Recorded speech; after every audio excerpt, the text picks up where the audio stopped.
Hi friends, welcome to SPR wheels traveller YouTube சேனலுக்கு உங்களை அன்புடன் வரவேற்கிறேன். இன்றைய பயணத்தில் தமிழ்நாட்டின் உலக புகழ்பெற்ற பாரம்பரிய சின்னங்களில் ஒன்றான மகாபலிபுரம் டைகர் கேவ்க்கு உங்களை அழைத்துச் செல்கிறோம். பல்லவர் காலத்தின் அற்புதமான பாறை சிற்பக்கலையை வெளிப்படுத்தும் இந்த இடம் கிபி 8ஆம் நூற்றாண்டில் உருவாக்கப்பட்டதாக நம்பப்படுகிறது.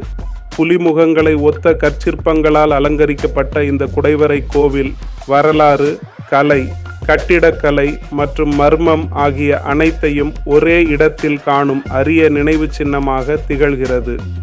இந்த வீடியோவில் டைகர் கேவின் வரலாறு, பல்லவர் கால கட்டிடக்கலை, புலிமுக சிற்பங்களின் சிறப்புகள், இந்த இடத்தின் மர்மங்களும் சுவாரஸ்யமான தகவல்களும், சுற்றுலா பயணிகள் தெரிந்து கொள்ள வேண்டிய முக்கிய குறிப்புகள் எல்லாவற்றையும் விரிவாக பார்க்க போகிறோம். அப்படியானால் காலத்தை கடந்த இந்த அற்புதமான பாறை சிற்ப உலகிற்குள் SPR வீல்ஸ் டிராவலருடன் ஒரு மறக்க முடியாத பயணத்தை தொடங்கலாம். வாங்க, டைகர் கேவ் மகாபலிபுரத்தை ஒன்றாக சுற்றி பார்ப்போம். யாழி மண்டபம் புலிகுகை என்பது இந்தியாவின் தமிழ்நாட்டில் மகாபலிபுரத்திற்கு அருகிலுள்ள சலுவன் குப்பம் எனும் சிற்றூரில் அமைந்துள்ள பாறையை குடைந்து உருவாக்கப்பட்ட ஒரு இந்து கோயில் வளாகமாகும். இவ்வளாகத்தின் ஒரு பகுதியாக விளங்கும் குகையின் நுழைவாயிலில் செதுக்கப்பட்டுள்ள புலித்தலைகளின் வடிவங்களைக் கொண்டே இப்பெயர் இதற்கு வந்தது. கிபி 8ஆம் நூற்றாண்டில் பல்லவர்களால் கட்டப்பட்ட மகாபலிபுரத்து குடைவரை கோயில்களில் இதுவும் ஒன்றாக கருதப்படுகிறது. வங்காள விரிகுடா கடற்கரையோரத்தில் அமைந்துள்ள இத்தலம் ஒரு பிரபலமான சுற்றுலா மற்றும் பொழுதுபோக்கு இடமாக திகழ்கிறது. இக்கோயில் இந்திய தொல்லியல் துறையால் பராமரிக்கப்பட்டு வருகிறது. 2005ஆம் ஆண்டில் யாழி மண்டப வளாகத்தில் உள்ள ஒரு பாறை பகுதியில் கண்டறியப்பட்ட கல்வெட்டு அருகிலேயே சங்க காலத்தைச் சேர்ந்த முருகன் கோயில் ஒன்றை கண்டறிவதற்கான அகழ்வாராய்ச்சி பணிகளுக்கு வழிவகுத்தது. உலக பாரம்பரிய சின்னமான மகாபலிபுரத்து கட்டடக்கலை தொகுப்பு அமைந்துள்ள மகாபலிபுரத்திலிருந்து 4.8 கிலோமீட்டர் 3.0 மைல் தொலைவில் இந்த குடைவரை கோயில் அமைந்துள்ளது. பாறையை குடைந்து அமைக்கப்பட்ட இக்கோயிலுக்கு செல்ல படிகள் உள்ளன. இதன் நுழைவாயிலில் ஒரு சிறிய முகப்பு மண்டபம் உள்ளது. இதனை தாங்கும் இரு தூண்களின் அடிப்பகுதியில் பாயும் நிலையில் உள்ள புலிச்சிற்பங்கள் செதுக்கப்பட்டுள்ளன. நுழைவாயிலை சுற்றிலும் புலிச்சிற்பங்கள் காணப்படுவதாலேயே இது புலிகுகை டைகர் கேவ் என்று அழைக்கப்படுகிறது. இங்குள்ள மற்ற இரு அறைகளின் அடிப்பகுதியிலும் யானை தலைகள் செதுக்கப்பட்டுள்ளன. இதன் கட்டடக்கலை பாணியின் அடிப்படையில் இக்குகை 2ஆம் ராஜசிம்ம நரசிம்மவர்மனுடன் கிபி 690 முதல் 728 வரை தொடர்புடையதாக கருதப்படுகிறது.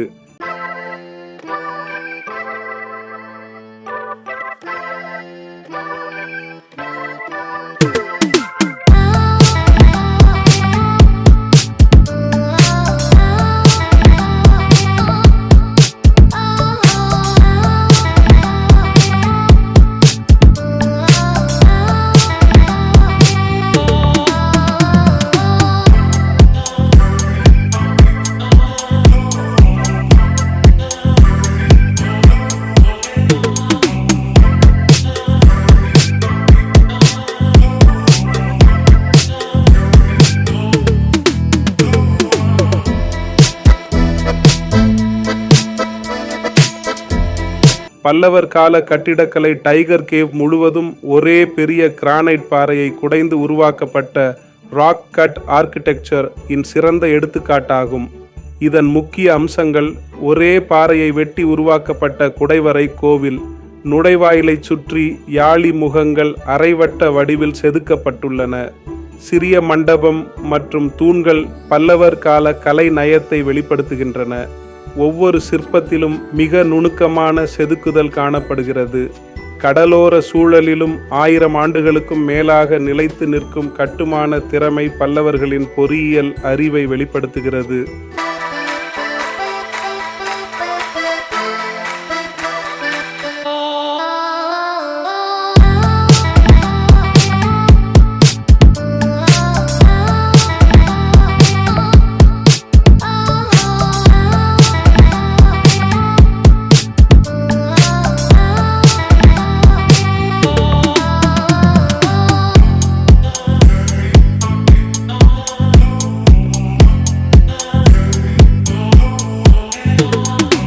டைகர் கேவ் குறித்து பல்வேறு கருத்துக்கள் உள்ளன. இது ஒரு சிவன் அல்லது துர்க்கை வழிபாட்டு தலமாக இருந்திருக்கலாம் என்று சில ஆய்வாளர்கள் கருதுகின்றனர். சிலர் இதை பல்லவ மன்னர்கள் விழாக்கள் நடத்த பயன்படுத்திய அரங்கமாக இருந்திருக்கலாம் என நம்புகின்றனர். அருகிலுள்ள அகழாய்வுகளில் பழமையான கோவில் அமைப்புகளின் சான்றுகள் கண்டுபிடிக்கப்பட்டுள்ளன. யாளி முகங்கள் ஏன் இவ்வளவு அதிகமாக செதுக்கப்பட்டுள்ளன என்பது இன்னும் முழுமையாக விளக்கப்படவில்லை. கடற்கரைக்கு மிக அருகில் இருந்தும் இந்த பாறை சிற்பம் நூற்றாண்டுகளாக பாதுகாப்பாக இருப்பது ஆச்சரியமான ஒன்றாகும். யுனெஸ்கோ உலக பாரம்பரிய சின்னங்களை கொண்ட மகாபலிபுரம் வளாகத்தின் முக்கிய சுற்றுலா ஈர்ப்புகளில் இதுவும் ஒன்றாகும்.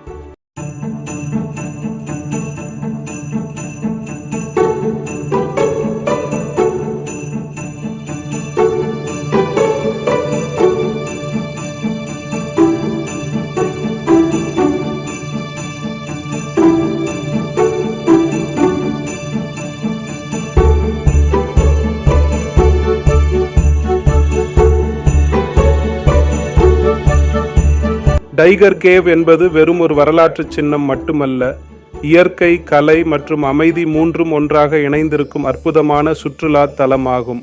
இந்த இடத்திற்கு வந்தவுடன் முதலில் உங்கள் கவனத்தை ஈர்ப்பது ஒரே பெரிய பாறையில் செதுக்கப்பட்டுள்ள பிரம்மாண்டமான யாளி முகச் சிற்பங்கள். அவற்றின் நுணுக்கமான வேலைப்பாடும் கம்பீரமான தோற்றமும் பல்லவர் கால கலைஞர்களின் அசாதாரண திறமையை வெளிப்படுத்துகின்றன. டைகர் கேவின் மற்றொரு சிறப்பு அதை சுற்றியுள்ள இயற்கை சூழல். உயரமாக நிற்கும் பனை மரங்கள், பசுமையான மரங்கள், கடலிலிருந்து வீசும் குளிர்ந்த காற்று, பறவைகளின் இனிய குரல்கள் ஆகியவை மனதிற்கு புத்துணர்ச்சி அளிக்கின்றன. கிழக்கு கடற்கரைக்கு ஈஸ்ட் கோஸ்ட் மிக அருகில் இருப்பதால் காலையிலும் மாலையிலும் இந்த இடம் மிகவும் அழகாக காட்சியளிக்கிறது. சூரிய உதயம் மற்றும் சூரிய அஸ்தமன நேரங்களில் பாறை சிற்பங்கள் மீது விழும் பொன்னிற ஒளி புகைப்பட கலைஞர்களுக்கு ஒரு சொர்க்கமாக இருக்கும். இங்கு நின்று பார்க்கும்போது 1000 ஆண்டுகளுக்கு முன்பு வாழ்ந்த பல்லவர் காலத்தின் பெருமையையும் அவர்களின் கட்டிடக்கலையையும் நேரில் அனுபவிப்பது போன்ற உணர்வு ஏற்படும். அதனால்தான் இந்த இடம் வரலாற்று ஆர்வலர்கள், குடும்பத்துடன் வரும் சுற்றுலா பயணிகள் மற்றும் யூடியூப் டிராவல் விளாக் உருவாக்குபவர்களுக்கு மிகவும் பிடித்த இடமாக உள்ளது. இந்த இடத்தின் அமைதியான இயற்கை சூழல், பிரம்மாண்டமான யாளி சிற்பங்கள், கடற்கரையின் இனிய காற்று மற்றும் வரலாற்றை உயிருடன் உணர வைக்கும் சூழ்நிலை ஆகியவை உங்கள் பயணத்தை மறக்க முடியாத அனுபவமாக மாற்றும். இந்த வீடியோ உங்களுக்கு பயனுள்ளதாக இருந்தால் லைக் செய்யுங்கள், உங்கள் நண்பர்கள் மற்றும் குடும்பத்தினருடன் ஷேர் செய்யுங்கள். மேலும் உலகின் அழகிய சுற்றுலா தலங்களை தொடர்ந்து காண SPR வீல்ஸ் டிராவலர் யூடியூப் சேனலை சப்ஸ்கிரைப் செய்து அருகில் உள்ள பெல் ஐகானையும் அழுத்துங்கள். உங்களின் ஆதரவே எங்களின் அடுத்த பயணத்திற்கு மிகப்பெரிய ஊக்கமாகும். அடுத்த வீடியோவில் மற்றொரு அற்புதமான வரலாற்று மற்றும் சுற்றுலா தலத்துடன் மீண்டும் சந்திப்போம். அதுவரை பாதுகாப்பாக பயணம் செய்யுங்கள், புதிய இடங்களை கண்டறியுங்கள், இனிய நினைவுகளை சேகரியுங்கள். நன்றி, வணக்கம்.